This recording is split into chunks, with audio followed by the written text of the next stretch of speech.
Slim was a homeless dude in my area in Toronto, near St. Clair and Christie, and I was spent about 6 years and change writing a book called SOULSHAPIng in the house. And I used to go out onto St. Clair Avenue sometimes and walk, and I would see him, and I would give him money sometimes, but he would take it, but he wasn't happy about it, you know. He just took it because I guess he needed to take it, but you just knew he was a proud guy. And we would have talks about, you know, homelessness and about the stock market. I call him a push cart guru. He pushes a cart around. He's real savvy when it comes to the stock market. He's a very sharp guy. But what was interesting for me is I was writing this book about homelessness, spiritual homelessness, and yet this physically homeless guy had this beautiful glint in his eye, and he was so brightly lit. And then I would notice it as people were walking past, like on the way to work or wherever they were going with their coffee cups in their hands, and you know, people with jobs and homes and all the rest of it. They didn't have the same light in their eyes that he had. So this was just interesting. It just tweaked my inquiries around what spiritual homelessness is. What does it really mean to be at home on earth, you know?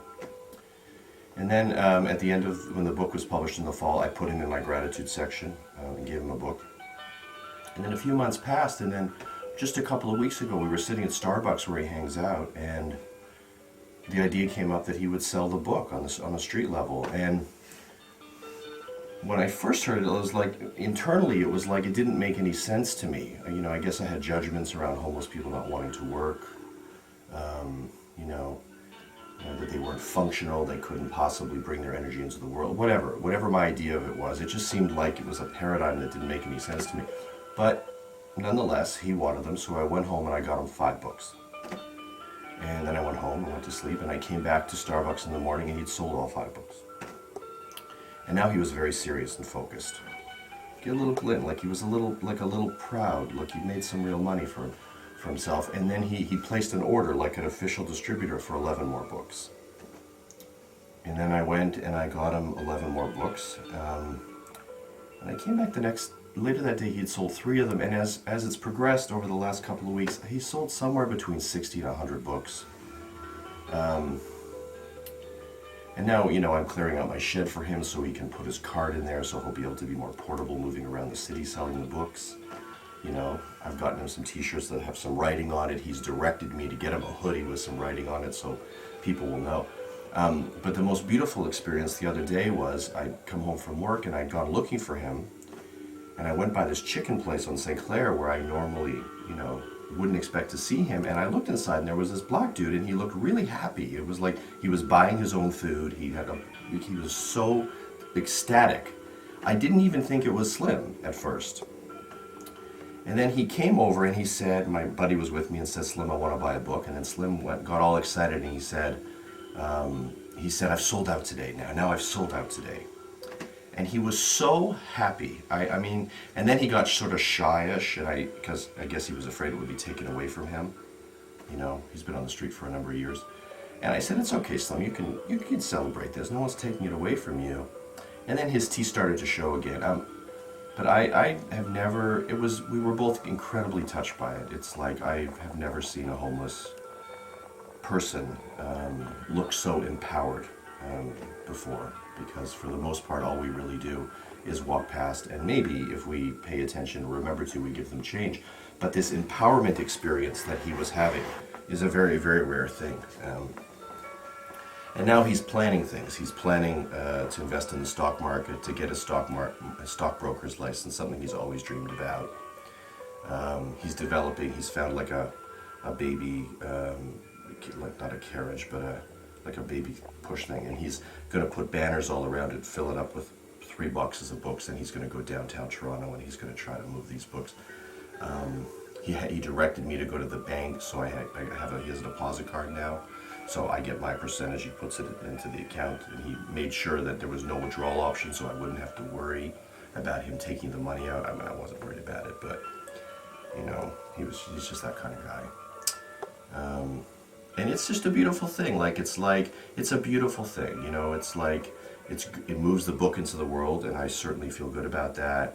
It benefits his reality in all kinds of obvious and inobvious ways. And it reframes my understanding of unity consciousness. It's like, what does it mean that we're all connected? It's a concept, but if we don't start to bring everybody back into the fold, then it never really has any grounded meaning to it. And that's what I understood about this. It's our ideas of separateness, our notions of what that being is, distinct from us, living in some other way we can't relate to. And then you realize he just, all he needed was a little opportunity. He just needed something other than just being handed money, something to bring him back into the network of human relatedness so that he can really begin to feel like he's one of us and that he's needed for whatever his gifts are again. You know, I don't know what his experiences were, what brought him to the street. I don't know any of that, and I don't even need to know any of that. I just know that it took very little energy on my part to give him an opportunity. It doesn't, you know, it's a little bit of effort, it's nothing. And it has had such a huge and wonderful impact on his life to this moment, and I think it's something we all need to think about. Yeah, it's good for now.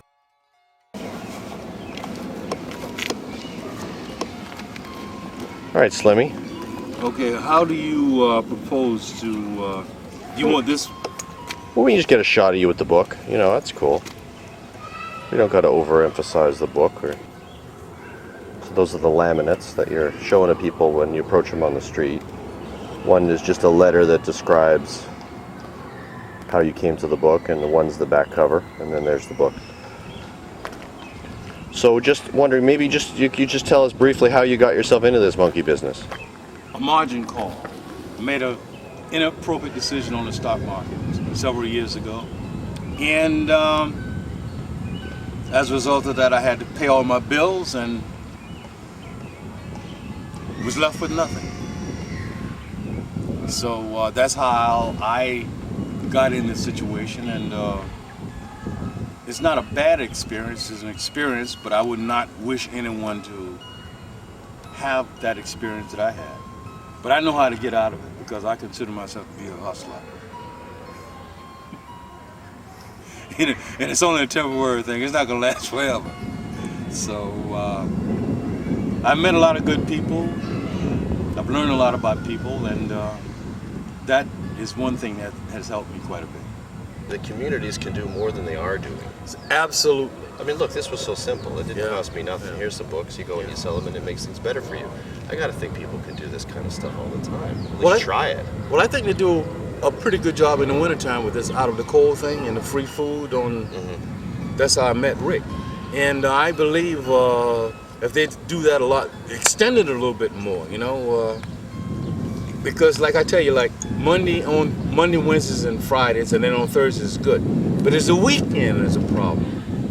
Where they're gonna get the food, you know? If they could have it extended on to Saturday and Sunday. Okay. It would be much better. So I met Slim through my volunteer work with Out of the Cold on St. Clair. St. Matthew's First Interfaith is what their program is called. And Thursday evenings, we had dinner for approximately 100 guests. And of those 100 guests, 40 to 50 would spend the night. And overnight was on gym mats on the floor, and after dinner they would sit down to movies and socializing. Slim never came to the program on his own. One of my other colleagues who was a volunteer noticed him outside of Starbucks most Thursday evenings and encouraged him to drop by St. Matthew's on St. Clair, and we offered to give him dinner if he didn't want to stay. So the first evening I met him, sometime in January, I believe, he just came in on his own. He didn't want to sit down with the crowd. He made it clear that he wasn't interested in handouts. He didn't like shelters, but he was happy to have a hot meal. So we would prepare some of the food, put it in his Tupperware, and he would take it away with him.